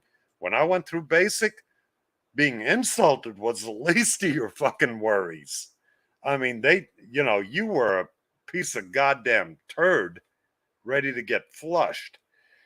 Now, oh, you can't call him anything. You can't say anything to him. Oh, fuck, man. Are you kidding me? Russia's laughing, China's laughing. We got the weakest military that you could ever fucking have. Yeah. Right now we couldn't invade Cuba, you know? I mean, it's like, holy shit, are you fucking joking me? You know, they're they've made such a mess of everything, and it is intentional. If you listen to this Klaus Schwab idiot, Bill Gates, and you know, all these people that think they're running the world, you know exactly that it's intentional. Yeah, and You know, there's people that are above them that they work for, and it goes up and it keeps going. You know, they're these people are just the figureheads for what's really going on behind the scenes. And that's all that they are, and that includes the president. That includes any former politician. Everybody's playing a little marionette show on the world, and all of these people are nothing but just little figureheads to distract the public or to keep a ideology uh, uphold. Because if they don't, then there could be a possibility of an uprising, which they don't want. Because if that happens, then they could lose control, even though they pretty much have they own everything. But it's all part of a plan that they have to do. And if that plan doesn't go according, then things can, you know. So the stuff that's going on here is way above things that most people could even fathom, as far as the complexity of the problems that we face in this country. But you know, all you can do is stay away from the things that you can avoid to make your life better during the time, because that ultimately is the best that you're going to be able to do with what's going on right now. You're not going to be able to go over and talk to the president of Russia and be like, what the fuck's going to happen with this and that. You can't do that. Well, look, it's, you know, the test point was when they brought out the rebranding of the flu 3 years ago. And I'm trying not to say the word, but yeah, they wanted to see how many people would comply and how many people would fall for it. Okay. So that was the original test. And then when they came out with the pokey pokey thing, that was the second test. How many people are willing to experiment with their lives and believe everything they're told? Well, they got their answer. Over 80% of the people went for it I know. I willingly. can't believe it. I can't believe it. I Yeah. remember like It- when it happened, it was just, it's unreal. It's Yeah. it's unreal. It's just like when you look back on it, you just think, wow, you know, but you know what? I have a sick way of looking at things because people are getting stupid again and they're really getting stupid. I think I just kind of want it to happen again. Just because you know what, people kind of for the most part, people were worried about real concerns and they weren't bothering you. But you knew what was really going on behind the scenes of it all. And you knew the whole thing was a big joke. But people were so fucking scared because they believed all of it and let alone whatever it was. I mean, I know what it is, but I don't want to say it here on YouTube. But Right. you know, it's just like people need to it's just once everything started getting going again, people just started turning immediately into assholes. So I think we need to have another round of it, get it get it all cleared up again, so that way we can Well, just kind of do our own thing. it brings us back to fear and stress, you know, and everybody that fell for it. Now, don't get me wrong. The first month when they came out with this shit, I was like, ooh, I'm not sure, and this and that. And so I listened, I kept up with it every day. And understandably, I have the time to do that because I don't have to go work and, I don't have a lot of things to take care of other than my own little shit. So, once they let the cat out of the bag and Dr. Birx and Fauci there, they screwed up. And thank God for the press hating Trump so much. They asked the hard questions and they answered them damn near honestly. Well, Fauci didn't, but Birx did. And I said, caught you, caught you. That guy that jumped out of the airplane without a parachute, he died with that. Well, he died not from it, but with it. And I knew exactly at that moment, it's bullshit. It's all fucking bullshit. Yeah. And Yeah. like I said, it was in the first month. And after that, it was like, okay. And now, they were talking about making it mandatory. That had me worried. It's like, oh man, we're going to have fucking World War III here in my front yard if they try to, Yeah, I know. poke me.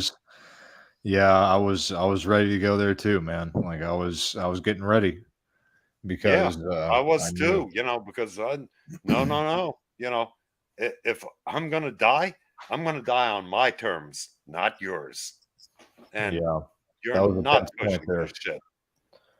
Yeah, And that was a real tense point. That could have been it right there. That could have been everything that we were talking. Everything I always were talked about. The day that would come that you actually have to might do something to defend yourself against something like that, and that right there came about that close, yeah, yep, yes, it between did. you know It did. the And end of the fucking world. that had me more worried than any sniffles or whatever, you know. Uh, that type of control and you saw what they did in Australia and Oh yeah. Oh New my god. Zealand and shit. They took that You know, country down. oh man, fucking, you want to? The Nazis had nothing on those people. They took that country down in a matter of months. They fucking Nazis were choir boys compared to that government. Yeah. You know, Yeah. ours is bad enough, and I think the only thing that saved America from that shit The is that we guns. do well with the guns, yes, you know, and the fact that we have that Constitution. But without so many people being armed, it wouldn't have meant anything. It's just a piece of Yeah. paper. That's the only Now, that came. Yeah. But now still, they could that's get you through. You know, they still were trying to get people by saying, "Hey, look, like you were saying, wars." It was that tipping point where they were saying, well, you know, if you don't get the thing, mhm, then you're not going to be able to have a job. And I know personally people that lost their jobs because they didn't get it. yeah. You know. But look, what good is a job if you're fucking dead Yeah. or Well. you know, or fucked up for life because you have grand mal seizures or you know, you have all this other crap going on that's being caused by it. What good is having a job? You can't work your job anymore. That's Yeah. Well, like, people didn't know that. You know, because we knew that, but the stupid people still yeah, bought it. You I know. knew it. Why in the fuck didn't they? I mean, Yeah. Well. when Yeah. when you got when you got people like that cocksucking idiot up in New York there offering you a hamburger and fries to go get the wonder thing, you know, you got to ask yourself, are you fucking joking me? If it's so goddamn good, why would you need to bribe anybody? You know, and that you got to think, well, the whole testing, the whole why are they silencing the people that know more about this? You know, why are they, uh, you know, testing with a test that isn't a test? And all this shit. I saw it plain as day. It's like, holy fuck, you know. I mean, talk about corrupt governments. Yeah, they've always been corrupt, but to this degree? No. I mean, damn, you know. And yeah, you're right. It came to, you know, zero point 0.1 seconds to midnight of having a fucking real blowout of people trying to force Yeah, you. I was coming to the point where I was starting to think like, okay, I need to figure out how I'm actually going to do this. Oh, You I know. already had everything going on in my head, you know, and Yeah. I didn't like it. Oh, Believe I me, didn't I either. I didn't was like like, it, man, and this is gonna end bad. Like, this is gonna. People have no idea. Like, this is gonna change everything. Like, my whole life is gonna like, and you're gonna die. Like, that's what's gonna happen. oh, Because if they'll you're gonna win. do that, you're gonna Yeah, die. yeah, You no will. doubt. I mean, you know that you're not going to win against all the Gestapo they're going to send to your place. You Yeah. know, Yeah. no, but I will take a few with me. Yes, that's the You know, idea. Yeah. and um, then you can put an end to me, and I won't have to take that wonder thing and suffer for a year or two before I miserably die. You know, Yeah. um, no, I'd rather take a bullet right in the head or wherever. You know. Well, you know, it's so much more than just suffering and dying. The systems that, and you know, we've looked into this. The stuff that they put in that shot, dude. Oh my god, it is so much more horrible than anything anybody could imagine. What Oh they're, yeah. you know, it's bad. It's real bad. You know, so you know, yeah, I'd take the latter option. Yeah, if and that was what it was coming down to when all that was going on. So It was. I mean, that fucking idiot we got running our place. You know, that pedophile up there. You know, he's like, oh no, we're gonna force everybody. We're gonna go house to house with the military. Huh? What? you You do know, that, and you know, me and the military are gonna have a talk. are you a fucking moron? You know, how many of these? And then you got to wonder about the guys in the military. Are you willing to do this? You know, and Yeah. yeah, most of them are because, well, they're young kids, you know, or Well, they're they're property of the egotists. government. They're owned by the government. They're weapons of the government. They're supposed to do as you're told. You know. Oh, yeah, they're, I mean, if you're in the military or whatever, you're an expendable tool. That, you know, I knew that back then, and I couldn't wait to get the fuck out because I'm no good at, you know, authority figures. So Yeah, I don't like dealing with assholes. I don't mind working together, but I don't like dealing with people who think that they like to control everything all the time. yeah, I don't like that. That bothers me. I can't stand people like that. Like I can work with other people. We all agree upon a goal. We all work towards the goal. We get it done, and we go do our own thing. We leave, and that's it. But have somebody come around and start micromanaging everything, doing it. I want you to do it my way, or that kind of stuff. It doesn't work for me. I don't like that. But I think Warhorse will be going here for 2 hours. I think we should probably wrap it up here. yeah, good idea. But I think we covered some good topics here. There's so much stuff to talk about, man. It's just that's why there's always enough to talk about, I think. But I appreciate everybody for joining that came in. Igor, Misanthropic, and MGTOW Values was in here earlier. Can you believe that? Okay, He was in I here didn't earlier. see that.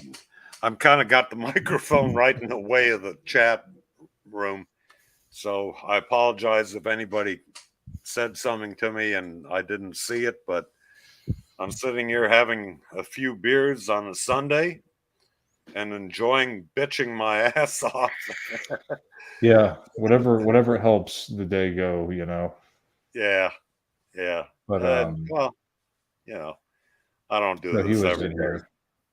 So MGTOW Values jumped in, man. I haven't seen him in like almost 15 years. Jeez. So Yeah. he came in here. He's still alive. So MGTOW Values, if you're still in here, man, it's good to see you again. Hope you're okay. He goes way, way back. I know I remember you, MGTOW Values. So Yeah. if I'm thinking about who I'm thinking about, then that's who it is. And it's been a while. So anyways, I appreciate everybody for coming in. Cool. Yep. I And, do too. I hope everybody has a good afternoon, and appreciate everybody for joining, and talk to you soon.